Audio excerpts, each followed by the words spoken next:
Welcome to episode number 3 of the Sizzle basketball podcast. So today I'm going to be doing something a little different than what I've been doing previously.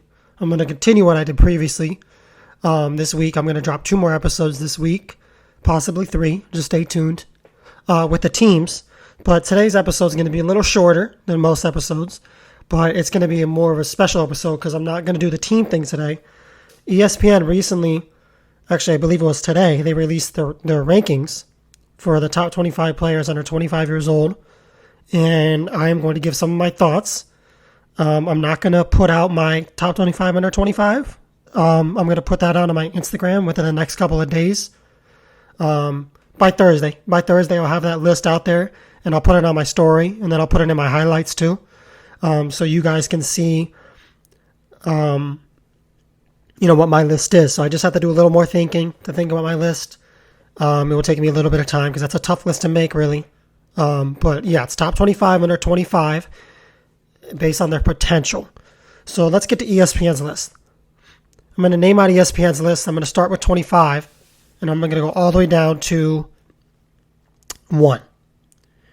All right, so 25, they have Colin Sexton, Lonzo Ball at 24, Jared Allen at 23, John Collins at 22, Tyrese Halliburton at 21, DeAndre Ayton at 20, Anthony Edwards at 19, Domantas Sabonis at 18, Mikal Bridges at 17, Trae Young 16, John Morant 15, Michael Porter Jr. 14, Jamal Murray 13, Jaylen Brown is 12, Brandon Ingram is 11, Shai Gilgeous is 10, Bam Adebayo is 9, Devin Booker's 8, Ben Simmons is 7, De'Aaron Fox is 6, and then to round out the top 5, you have Tatum at 5, Mitchell at 4, LaMelo at 3, Zion at 2, and Luka at 1. So to begin, I'm not the biggest fan of this list, but I will give this list one credit. There's not a lot of guys on this list that I would remove other than the rookies. I think it's too early for you to put a rookie top 25. It just seems too early. It's their first year. There's most of these guys on here have been in the league for a little while, so it's too early to put rookies, even though a lot of the rookies we have right now have been great, and the 3 rookies that were on this list have been great so far. It's just a little too premature in my opinion because a lot of guys get figured out after their first year. So, it's a little premature to have 3 rookies top 25. So I'm going to remove the 3 rookies top 25 to my list. I'm not going to say where I think they should belong right now because I'm going to drop that list eventually. But I will talk a little bit about how some guys should be moved around. I won't say the exact spots, but I'll say whether or not they should be moved up or down. So the 3 guys I would add in replacement for the 3 rookies would be Miles Turner, Christian Wood, and then RJ Barrett would be my third one. So those are the 3 guys I would add, in my opinion, for those 3 rookies that made it. So let's start with where it's wrong, right? I just talked about the rookies, so we can replace by the 3 guys I mentioned. So let's start with LaMelo. He's number 3 on this list. That's a little, I wouldn't say a little, that's way too generous. Way too generous. I mean, listen, LaMelo's been great. It's nothing to knock against LaMelo's game, but you have to understand, I mentioned it earlier, a lot of guys are really good in their rookie year, and then they fall off in their second year. And I'm not saying this is going to happen with LaMelo. I don't think it's going to happen with LaMelo or either of the other 2 rookies that I named on this top 25 list. I think they're all going to be great. But look at a guy like Tyreke Evans, right? Look at a guy like Michael Carter-Williams. I mean, those were guys who had great rookie years and then kind of just disappeared after that. Yeah, injuries came, but still, teams were able to game plan for them and they figured them out. When you figure when you figure players out, it's much easier to slow them down and stop them. Now, it's too early for LaMelo. If this list were to be after LaMelo's second year, I would say, okay, fine. We can put him top couple. Top 3 still stretch, even after second year. You got him ahead of somebody like Donovan Mitchell? Come on. You serious? I want you to think about Donovan Mitchell's career for a minute and what he's been able to do. Who would you rather have right now? Mitchell or LaMelo? If you ask me, I'm taking Donovan Mitchell every single day of the week, without a question. And it's no disrespect against LaMelo. It's just Donovan Mitchell has proven to the NBA that he can not only play at a high level, but win games for his team. LaMelo has, their team was in a prime position this year, to maybe be a 6-7 seed, but 1 year. That's 1 year. This is Mitchell's 4th season in the NBA. He's been doing it 4 years in a row. When they lost Gordon Hayward before Mitchell got drafted, everyone said Utah was in trouble and that they were going to be a rebuilding team for years. They drafted a guy named Donovan Mitchell, and that wasn't the case. He's come in every year and performed at a high level in both the regular and the postseason. In his first year, he beat the Oklahoma City Thunder with Paul George, Russell Westbrook, and Carmelo Anthony. And Donovan Mitchell was the best player on the Utah team. I want you to think about that for a second, because he beat a team with 2 players who were all-stars in their prime and 1 player who was a little out of his prime. So he beat a team with at least 2 Hall of Famers, probably 3. Paul George will probably be a Hall of Famer when it's all said and done, but definitely 2, Carmelo and Westbrook. And you're going to rank LaMelo ahead of Donovan Mitchell? As great as LaMelo has been, what has LaMelo proven in the NBA so far? And it's not his fault. It's his rookie year. Nobody can really prove that much in their rookie year. Mitchell's rookie year was definitely better than LaMelo's. LaMelo's rookie year was great, but Mitchell's rookie year was far and above LaMelo's. Mitchell took his team to the playoffs, and I know LaMelo got hurt. We don't know what would have happened. But Mitchell took his team to the playoffs in a far better Western Conference and was able to get to the second round and beat an Oklahoma City team that was far more talented than they were. So, yeah, that's just another thing. I talked about it the other day in the Utah podcast. It's just another level of disrespect to Donovan Mitchell. I don't know what the NBA has against him. You know what I mean? I don't understand it. This is a guy who, in a way, I can make an argument that he could be, he's still very, very young. He could be the second coming of Dwayne Wade. He might not be as good, but he can be the second coming of Dwayne Wade in a way that he can affect the game in the same ways Dwayne Wade did. He plays very similar to Wade. Wade was definitely better than Mitchell was at this point, where Mitchell is in his career when Wade was at this point, but not by a crazy amount. Not by a crazy amount. Mitchell can cover that gap eventually, right? So, Mitchell's just very disrespected. You had the Melo at 3, right? Way too generous. Moving on to the next rookie, you had Anthony Edwards at 19. Another guy who's had a great rookie year, but should not be ahead of a guy like R.J. Barrett. Should not be ahead of a guy like DeAndre Ayton. Should not be ahead of a guy like John Collins. Should not be ahead of a guy like Jared Allen. Right? You get what I'm saying here? The guys that I just named that Anthony Edwards is ahead of, that I disagreed with, those guys have been established in the league for a couple years. Those guys have proven that when defenses figure them out, they can change up their approach. Anthony Edwards hasn't proven that yet. We will not know that until we see Anthony Edwards play basketball next year. We can always judge and say what the potential a rookie has. LaMelo and Anthony Edwards and Tyrese Halliburton have great potential. But you cannot say they have more potential than Shai Gilgeous. You cannot say they have more potential than Donovan Mitchell or Mikal Bridges. You can't say those types of things because you don't know what happens when they get into their second year. Guys like Mikal Bridges and Donovan Mitchell, they have already been in the league for a little while. So defenses have already tried to figure them out. They've already tried to game plan for them. Teams have already tried to change their style on offense to game plan for their defense maybe, right? And it hasn't worked. That's why those players are playing at a high level at a young age still. Because they've gotten into their second, third, fourth, fifth year, and they're still playing at an even higher level every single year. That's what makes those guys stand out when it comes to potential compared to a rookie, because a rookie has only been doing it for a certain amount of games. LaMelo's played, 40-something games this year? And you're going to put him ahead of those guys? Anthony Edwards has played, 40-something games this year? And you're going to put him ahead of those guys that I named? It's ridiculous. So, that's my thing. And then you have Tyrese Halliburton sitting at 21. Tyrese Halliburton has unreal potential, but it's too early. Again, it's too early to tell. You never know what happens. So now I'm going to move away from the rookies and go into some guys that I believe should be ranked different, whether they should be ranked higher, lower, whatever the case is, right? So let's get into that. Let's start at 25 with Sexton. Fine, I don't have a problem with that. I don't have a problem with Lonzo at 24. Jared Allen at 23 is fine. John Collins at 22 is fine. Tyrese Halliburton. Like I said, I'm not going to make a list. But if I would take away Tyrese Halliburton, I would think of names like RJ Barrett, Jaren Jackson Jr. when he's healthy, maybe Jonathan Isaac when he's healthy, right? I would think of names like that, right? DeAndre Ayton at 20 is fine. You have Anthony Edwards at 19, right?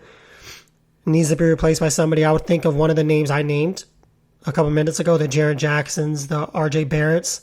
I would think of one of those names, even a Miles Turner, for that spot too, as well.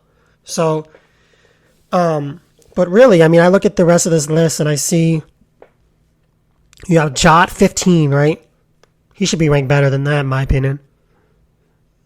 Too glued to the numbers, right? People are too glued to the numbers. They see Ja's averaging, I think it's 19 and 8. But guess what you don't understand? Imagine a guy in his second year averaging 8 assists. You know what that does for that team? You know what that does for that team? And the crazy thing is like, Ja wins games for that team. Like, he's looked at as the best player in that team, and they win. They're the 8th seed right now in the West. Right? So, and they haven't had their second best player all year, so imagine if they had Jaren Jackson Jr. where they could be. So no, Ja's ability to make plays for everyone else is what makes him so special. I don't think anyone coming in thought Ja would be a guy who would average 24, 25. No one thought that. We think Ja in his prime can average 22, 21 maybe. Let's say 21 and 10 or 11. In his prime, Ja can average 22 and 10. You're telling me you wouldn't take a guy who can average 22 and 10 and also has good potential defensively and is a great leader? I mean, he doesn't give up, right? He's all about grit and grind. He's a great leader. He seems like he can galvanize the troops when things aren't going well. So I'll take a guy like that any day of the week. He should be ranked better. Michael Porter Jr., fine where he's at. I'm a huge fan of Michael Porter Jr.'s game. He's shown a lot of defensive improvement this year. He's got a lot of potential defensively. And, of course, offensively, we know.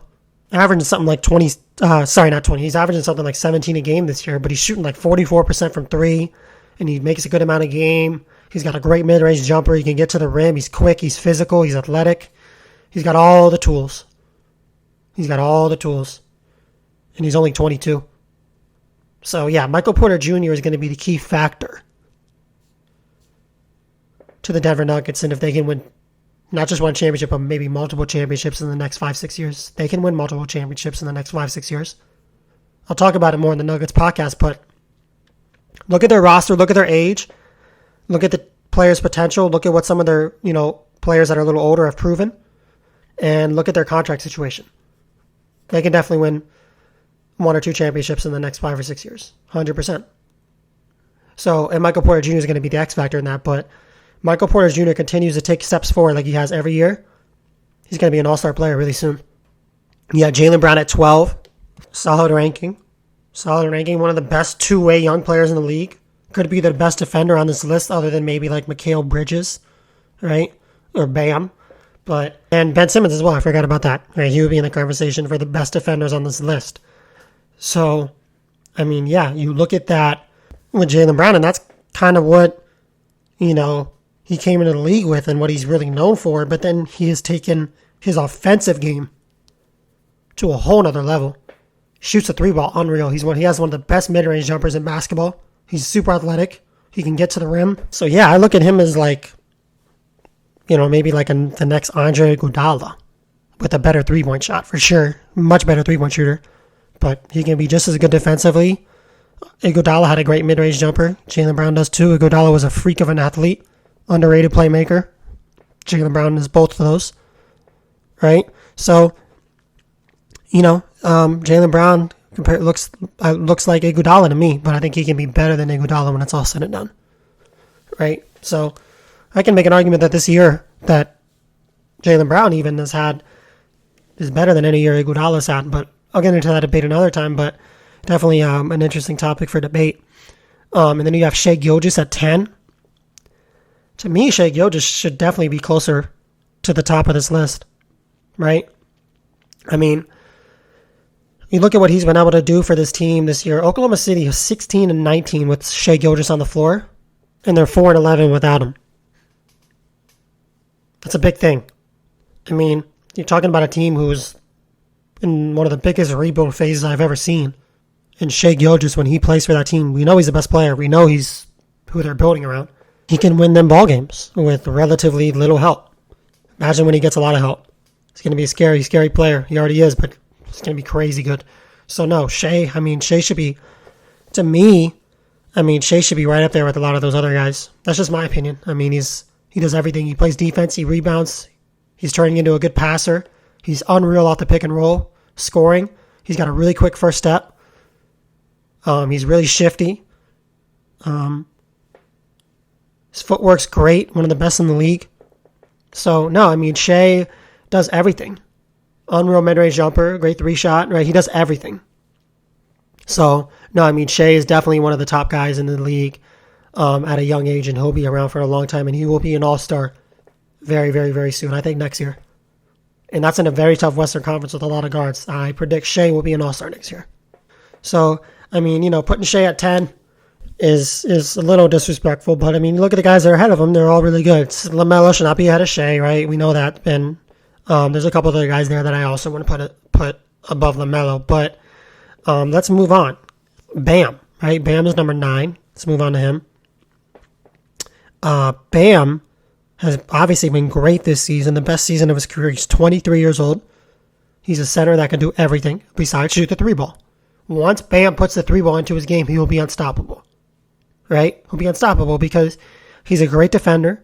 He needs to rebound a little better, though. He needs to rebound better. He's a good passer.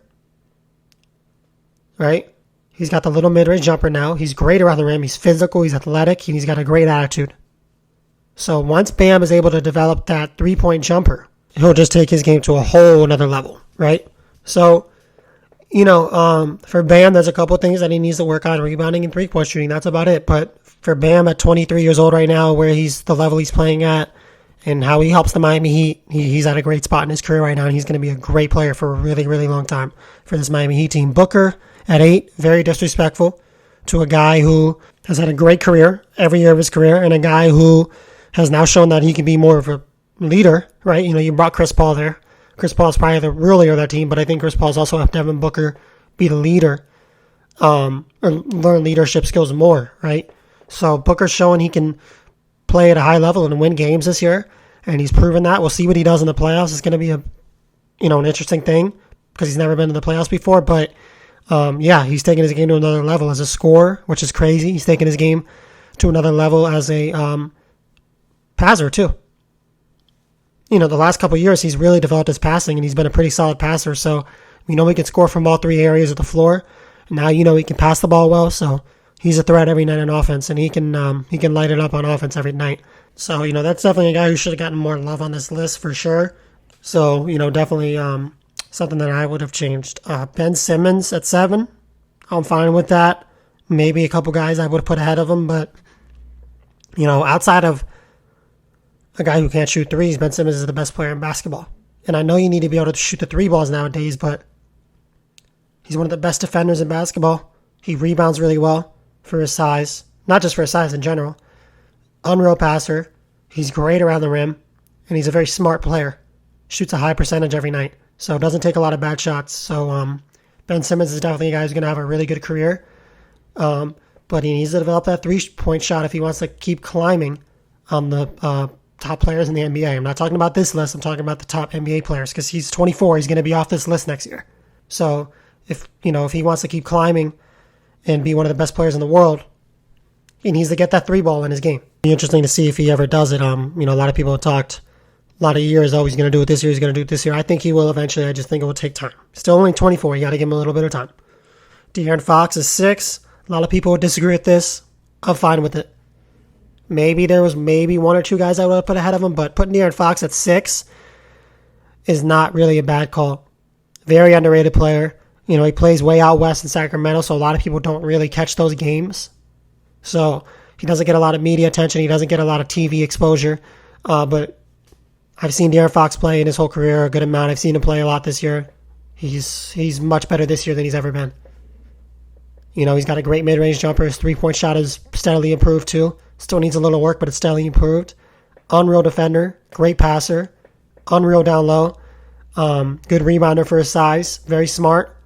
Plays with a high IQ, right? You can tell he'll eventually be a leader, right? There's just a lot of aspects to his game that you have to love. And he looks to me like he could be the next John Wall. Maybe a better version, in my opinion, right? So with De'Aaron Fox, having him at 6, I think is just about right if you ask me. That's a fair ranking. You have Tatum at 5. Good spot for Tatum, in my opinion. I would put Tatum ahead of Zion. That's just my opinion, right? You'll see those rankings when they come out, my top 25 when I drop them. But Tatum, one of the best two-way players on this list. One of the best two-way players in basketball, period, too. I should have named him. I forgot to name him when I talked about the best defenders on this list. But unreal defender, very improved playmaker. He's starting to become a good decision maker with the ball. If he can't get a bucket, he's starting to become a guy who can get everyone else involved. Great three-point shot, good mid-range shot. He can handle the ball really well. He can get to any shot he wants to. He can play ISO. He can play off-ball. He cuts well. He gets to the rim well. He's a great athlete. He rebounds really well, right? There's not one weak spot in Tatum's game anymore, since he's improved his playmaking and even taken another step defensively. So, no, Tatum is one of the bright futures of this league. Donovan Mitchell's 3. We already talked about him. So let's move to number 2, Zion. Zion's had a great second year. Now, this is a guy you can put in the top couple, unlike LaMelo or Halliburton or Anthony Edwards, because he has proven in his second year that he can't be stopped, that he can, hold against the game plans that team put on him, and he can, still get through it and still play a good game, right, and still be consistent at a high level. So Zion at 2. There may be a couple guys. There will be a couple guys that I'm going to put ahead of him. But no, Zion's definitely up there. He's definitely top 5 without a question. No doubts to be asked. Zion's played unreal this season.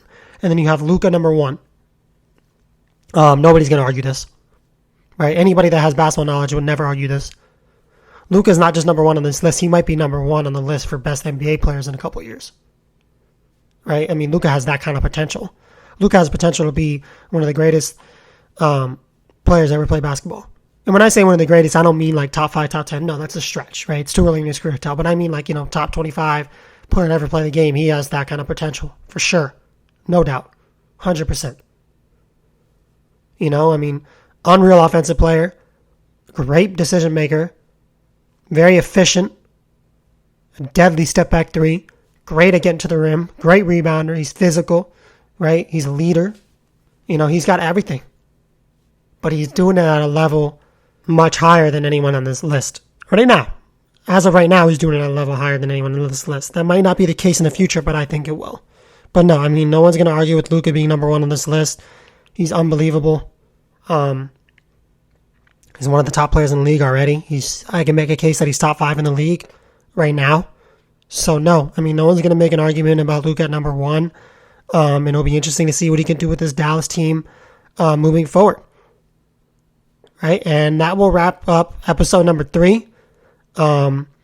Make sure you guys tune in when I drop my episodes. Just keep up with my Instagram. I'm going to give you guys, details on when episodes will drop and things like that. I plan on dropping 2 or 3 more episodes this week.